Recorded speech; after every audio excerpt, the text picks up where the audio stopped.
So, Mr. President, let us begin with the current situation in Aleppo.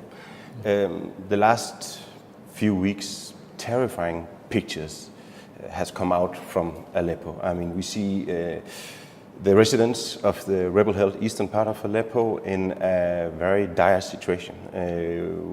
They seem exhausted. They seem terrified. The situation is very violent. What is the strategy behind launching such fierce attack from the Syrian and Russian army at the moment? Actually, we didn't launch an attack because the Syrian army has continued its drive toward liberating every part of Syria, including Aleppo or eastern Aleppo, from the terrorists. But there was a ceasefire for 1 week in order to give the treaty or the agreement, let's say, between the Russian and the American a way to be implemented, and didn't work. When that week ended, we continued our drive as army to liberate eastern Aleppo from the terrorists. But actually, when we want to talk about the dire situation in eastern Aleppo, it's not because the government, it's because of the terrorists. They've been in that area for years now, but we only heard about that dire situation in the media recently, in the Western media, because the situation of the terrorists are very bad. This is the only reason. Well, if I want to talk about the situation there, we never prevented any medical supply or food supply or any other thing from entering East Aleppo. There's no embargo. If that's what you mean, there's no embargo. And our role as a government is to encircle the terrorists in order to liberate every part of the city. But what I also mean is we see pictures of children being killed, children at hospitals. We see pictures of demolished hospitals. Who's targeting those hospitals? Let me tell you something about those pictures of children. Of course, in every war, there are victims. There are innocent victims, and that's why every war is bad war. But if you look at those pictures that they've been promoted as pictures in the Western media, they only singled out few pictures of children that suit their political agenda, just to accuse the Syrian government. While you've been here now for 2 days, and they've been daily shelling from the eastern part of Aleppo toward the rest of the city, and there was wholesale killing and destruction of the other part of the city, and tens of victims and tens of wounded people from Aleppo. But the Western corporations didn't talk about them. The Western officials didn't issue a single statement regarding those children and women and elderly and innocents in general. So this is part of the propaganda and demonization of the government in Syria. That doesn't mean when you have war again that you don't have victims. But the Syrian government has opened the door for the militants in eastern part of Aleppo to leave safely with guarantees, and for the people of that areas to go back to their houses. But residents in the area, eyewitnesses, international aid organizations, all saying that the hospitals have been targeted. And when I look at the pictures, I see hospitals. I see the beds inside the hospitals, and it to me really looks like it is demolished, it has been targeted. So who is targeting the hospitals? I don't have the answer to which hospital are you talking about. The M10 hospital. Because we don't have any fact about it. We only have allegations. So answering allegations should be only through... But pictures is facts. Pictures cannot tell you the story, even videos. Everything could be manipulated these days. I wouldn't say that there are no such attacks on any building, but as a government we don't have policy to destroy hospitals or schools or any such facility to the people for a simple reason. First of all, morally. The second reason, that if we do so, we are offering the militants the incubator, the social incubator that they've been looking for. It's going to be gift, something we wouldn't do because it's against our interest. It's like shooting ourselves in the foot. If there's such attack from the army, it could be by mistake, but we don't have any information that thing has happened. All what we have is allegations, and only in the Western media, not from Syria. So if the Syrian army, they didn't attack hospitals, or maybe they did by mistake, you say, are you sure it's not the Russian Air Force who are targeting hospitals. The question that we should ask when you have a crime, who is the beneficiary of that crime? What would get, I mean, for the Russians or the Syrian, if they attack hospital? Nothing, they wouldn't get anything. I mean, even if you want to talk about the terrorists, most of the hospital for the militants would be in the basement in ordinary buildings. So attacking a hospital intentionally by the army is based on shaky logic, let's say. So do you then agree that whoever attacks hospitals, they are guilty of war crimes? Of course. By international law it is. I mean, hospitals have immunity. Any other facility for any inhabitant area inhabited by civilians, not by militants, has immunity. And shouldn't any government do it, of course. I agree with you. Mr. President, you have kids yourself, and I'm sure you're also watching television. You also watch these pictures of children at the hospitals, children being buried in the rubble. How does it affect you when you look at these pictures of Syrian children? Of course, I have children. I have the same feeling of any father and mother who would care a lot about their children and how would they feel if they lose a member of their family. And by the way, we lost a member of our families during the conflict because of the terrorist attacks. But when you look at those killed the children, you think why the terrorists did so. Why did Qatar and Saudi Arabia and Turkey committed those crimes? And I wonder why would the Western countries, mainly the USA and its ally in Europe, have supported those terrorists who've been committed crimes in Syria? That's the first thing I thought about. Of course, as president, the second thing that I would think about is how can I protect the Syrian people and the Syrian children, and how can I protect the innocent from having the same fate any hour or any coming day. So you are blaming the rebels in the eastern part of Aleppo of being behind the attacks on the children of Aleppo? You can take your camera to Aleppo, to the other part of Aleppo, which is under the control of the government, which is, I mean, when you see the fact, it's more credible than what I'm going to say, but you can see how many civilians has been killed during the last 2 months in Aleppo. Hundreds of civilians has been killed by the rebels. The question, why didn't we hear about them in the Western media? That's my question. Again, I wouldn't say that you don't have civilians going as victims, but when it's shelled by mortars, by the rebels intentionally, we have to talk about this crime as well. At the moment, there is a 7-year-old girl. Her name is Bana Alebet from Aleppo. She's tweeting about her life in the eastern part of Aleppo. She's talking about the massive bombardments. She's very scared every time she wakes up and realizes, fortunately, she's still alive. Do you trust her as an eyewitness? You cannot build your political position or stand, let's say, according to a video promoted by the terrorists or their supporters. It's a game now, a game of propaganda. It's a game of media. You can see anything, and you can be sympathetic with every picture and every video you see. But our mission as a government is to deal with the reality. You have terrorists in Syria. They are supported by foreign powers and foreign countries, and we have to defend our country. In some areas, the terrorists use the civilians as a human shield, but we have to do our job to liberate them. We cannot say we won't do anything because the terrorists are holding those hostages. It's our mission. Again, we are going to the same point. You always have mistakes that's committed by anyone, but this is not policy, and you always have victims, but they are innocent victims of that war. What kind of mistakes did the Syrian army do? Any individual mistakes. Have you ever any examples of? You have institutions that, I mean, anyone could be punished if he commit a mistake. That would happen in any war, in every army. This is common sense.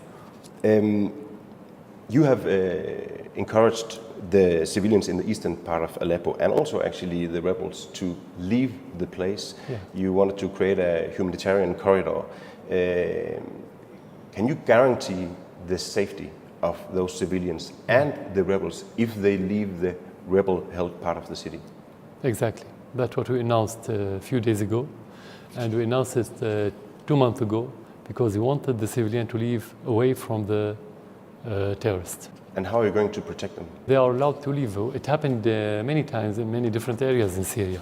We allowed the terrorists to leave that area in order to protect the civilians. We don't need any more bloodletting and bloodshedding. This is one of the ways or the methods we've been using in order to protect the civilians. Of course, if they don't obey, we tell the civilians that we're going to attack that area so they can move away from it. But the best way is to allow the terrorists to leave and the civilian will be safe. Then you can, if you want to follow or chase the terrorists, you can chase them somewhere else where there's no civilians. Do you understand if people around the world who are watching these terrifying pictures coming out of the eastern part of Aleppo, if they maybe think that you are denying facts, that you also have some kind of responsibility for the victims, for the bombing of the hospitals, for the bombing of the civilian infrastructure? Do you understand that some people, they may think you are denying facts? Yeah, look, if we've been faced by lies since the beginning of the war on Syria, accepting those lies as reality doesn't make me credible. It's not mean to, I wouldn't be credible if I say, oh yeah, you're right. That's why I said, there's difference between accepting policy, that this is a policy, or accepting that they always have mistakes. I didn't deny any mistake to be committed by any individual. I said there's always mistake. There are always mistakes committed in any war. So I'm very realistic. But to say that this is our aim as a government, we give the order to destroy hospitals or schools or to kill civilians, this is against our interest. I mean, if we want to put the morals aside, we wouldn't do it because this is against us. So how can those people that would say that we are only denying facts, can they convince anyone that we are working against our interest? This is first. Second, if we are killing people, Syrian people, and destroying hospitals and doing all this, committing all these atrocities, and we've been faced by all the great power and the petrodollar in the world, how can I be president after nearly 6 years of the beginning of the war? I'm not Superman. If I don't have support, I wouldn't be here. And because I have the support, and because we defend the Syrian people, we have the support as president or as a government. This is how to refute all these claims. I mean, at the end, the reality is telling. So there is a fierce battle going on in Aleppo right now. What will be the Syrian army and the Russian army's next move to retake the eastern rebel-held part of Aleppo? To continue the fight with the rebels till they leave Aleppo. They have to. There's no other options.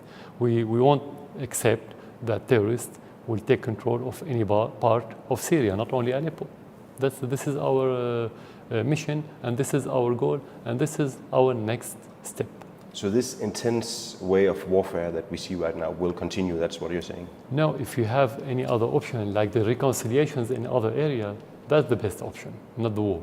And that's why we announced, we gave many amnesties to hundreds and maybe thousands, not hundreds, to thousands of militants in order to save blood. And it worked. That's why we said we give them guarantee whether they want to have reconciliation and to have the amnesty or to live with their armaments outside the city of Aleppo completely, to leave the city safe and to go back to for the people to go back to their normal life.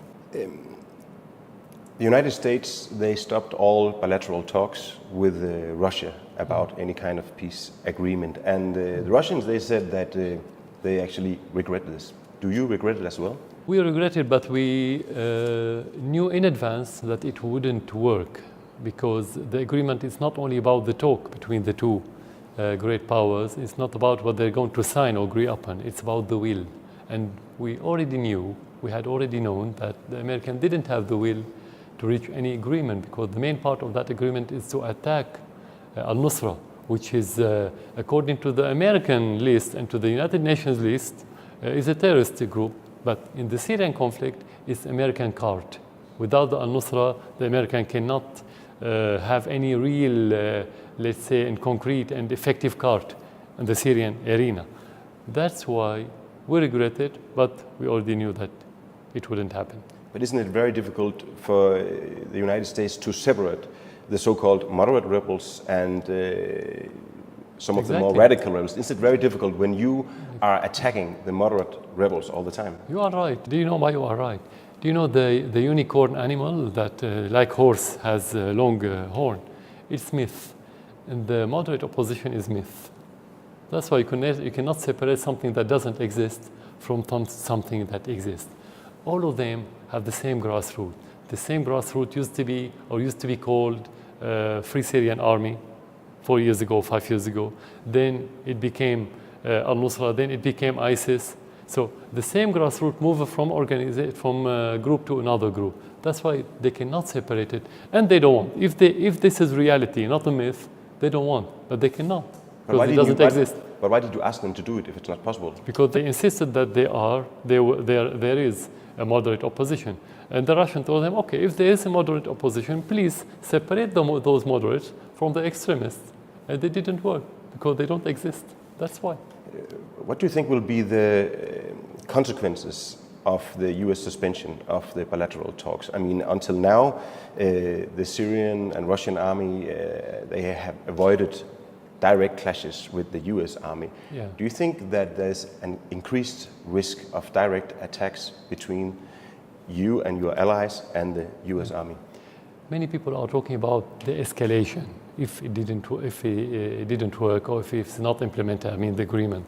But actually that escalation has been happening for a while now. I mean, before that agreement, let's say, failed, the American attacked our forces in Deir ez-Zor, and everybody knows that only one group existed in Deir ez-Zor, which is ISIS, and ISIS came and took the place of the Syrian army, and they threatened the city, which is called Deir ez-Zor, because of the American attacks. So talking about the escalation, it's already happening. Talking about direct confrontation, I mean, since the World War II, that never happened. I mean, it was very close to happen during the Cuban Missile Crisis in 1962, I think. Now, the situation is different because in the United States, you don't have superior statecraft. When you don't have superior statecraft, you should expect anything, and you should always expect the worst. I'm sure that Russia is doing its best not to reach that point. But do the American, or do, let's say, the hawk parts or the group within the administration do their best to avoid that confrontation, or the opposite, do their best to have this confrontation with Russia? That's what worries us. And talking about the incident in Deir ez-Zor on September 17, it was British, Australian, US and Danish fighter jets who allegedly attacked the Syrian army. Denmark, like the other countries, they said it was a mistake. Do you accept that explanation? We accept the explanation, but that doesn't mean we accept that error. It doesn't mean we justify it. To say a mistake, maybe you have the wrong information, especially as you are fulfilling American mission. I'm sure not the Danish, not the British decided which target they should attack. I'm sure the Americans said, this is our target, and this is where ISIS, of course, they deceive the others and tell them we're going to attack ISIS. Maybe that's the truth. But is it acceptable for the Danish people that your army is fulfilling military missions of other countries without verifying the target and knowing where is it heading? Do you take a bus without knowing where the bus is going to? You don't. So it's not acceptable.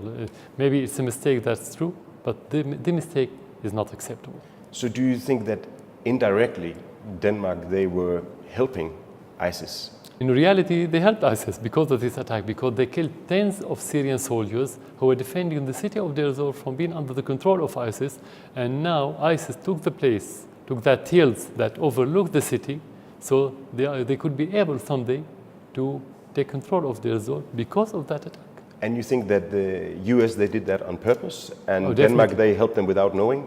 I don't know about Denmark. I don't know if it's without knowing. Maybe, but the only reason that make me believe so, because the European implement and fulfill what the Americans do in every field without asking and without discussing, to be frank. So it could be one of the reasons. But for the Americans, they 100% did it intentionally, because ISIS gathered their militants in the same place before they attacked. And when the attack started, it took about 1 hour. And the next hour, ISIS attacked and took control of those hills. How could ISIS knew about this raid? before it happened. Of course, this is not the only indication for us that the United States is supporting ISIS. The attack on Palmyra, when they occupied and took control of Palmyra under the supervision of the Americans, the smuggling of oil, the extraction of oil from oil fields in Syria, in the desert, in the middle of the day. This is a good, strong indication that the United States has been supporting ISIS in order to use ISIS. Until now, the Danish government, they have followed the U.S. policy towards Syria. Yeah. They even said that they were willing to engage in a military operation against the Syrian army. What do you think about the Danish policy towards Syria? First of all, the intervention in Syria as part of the international coalition, which is actually an American coalition. This is again the international law. This is again the sovereignty of Syria, because it's not in coordination with the Syrian government. While the Russians came to Syria after taking the permission of the Syrian, actually after having invitation from the Syrian government to support us in our fight against the terror. So this is against the sovereignty, this is against the international law, and this is against any moralized policy anywhere in the world. It's illegal. The other aspect of that policy is the embargo. As part of the European Union, they made embargo on the Syrian population. Tens of millions of Syrians, they're not allowed to reach the basic need of their life. For example, they cannot buy now pumps for the water. They cannot buy medical equipment to diagnose somebody who has a cancer, who would die because he cannot afford these materials. The embargo prevents the Syrian companies, airlines companies, from having spare parts for the airplanes in order to prevent those airplanes from crashing in the air and killing the passengers. This is the policy of the European Union, and Denmark is part of that policy. But what else should they do? I mean, they are very much against what's going on in Syria right now. They have been supporting the opposition. Maybe they don't want to be involved in a direct war with the Syrian army. So what else to do? For the government? Mm-hmm. The question, would you, as a Danish citizen, accept me as a foreigner to support opposition in your country with money and to tell them, go and kill, and that's how you achieve your political goal? If there is opposition, what the definition of opposition? Could you accept opposition in your country that belongs to other country, or should be Danish opposition, belong to the Danish people? They cannot tell which opposition to support in other country. This is intervention in internal matters. This is, again, the sovereignty, again, the international law. They don't have the right to support anyone in Syria against anyone. It's not their business. We are a sovereign country. We are independent. We have the right to tackle our problems. So they're not in a position to support anyone, whether right or wrong. So do you see Denmark as an enemy of Syria? No, they're not. They're not enemy. There's a big difference between the Danish people, like most of the European people, they were friends to Syria, but it's about the policy of the government. It's about whole Europe now being absent from the political map, at least since 2003, after the invasion of Iraq, just because they had to follow the Americans, and they don't dare to take their independent, let's say, path in politics. We differentiate precisely between the government and the people of Denmark, and the same for other countries. If it could speed up the negotiations for a peaceful future in Syria, if you left office and maybe another one from the Syrian administration took over, yeah. Why wouldn't you do that then? To leave, you mean? That depends on the Syrian people. It's not my decision. And if you don't have the support of the Syrian people, you have to leave right away, because without the support, you cannot achieve anything. You cannot produce anything. You're going to fail. So that's simply the reason. Especially during the war, you have to lead the ship to the shore. You don't run away because there's a war, unless the Syrian people want you to leave. If I'm the problem, again, or the other point, let's say, or other side of the story, if I'm the reason of the war, I would leave. But it's not about me. I'm just used as a nominal reason. It's much bigger than that. It's about Syria, it's about the government, it's about the independence, it's about the war on the regional level, it's about the war between the great powers. Syria is just the headline, and the president is the main headline. So you don't think that you are one of the reasons for the war? No, I'm not the reason for the war. Because if I'm reason, the war should have started in 2000, since I became president, not 2011, when the money started pouring from Qatar, and when the United States took the decision that they want to topple governments and president because they don't suit them. But don't you think you are the reason that the war escalated? Because of me. So the terrorists, according to what you're saying, terrorists are not responsible. They are very peaceful people. The money of Qatar and Saudi Arabia and Turkey are something legal and natural, let's say. And the agenda of the United States fulfilled the needs of the Syrian people, which is not realistic. Mr. President, you have said many times that you will continue the fight until you have recaptured the whole country. Is that still your approach to this crisis? No, it's not my approach. It's my mission according to the Constitution. It's the mission of the army according to the Constitution. It's the mission of the state institutions according to the Constitution. It's not an option. It's not a personal opinion. It's not my plan. My mission is to defend the civilians. My mission is to fight terrorists. My mission is to take control of every part of my country. You don't take part of your country as a state. You don't say it's enough for me to have half the country or so. So you think that you are defending the civilians? I mean, more than 100,000 civilians have been killed. Some people say 250,000, some people say 300,000.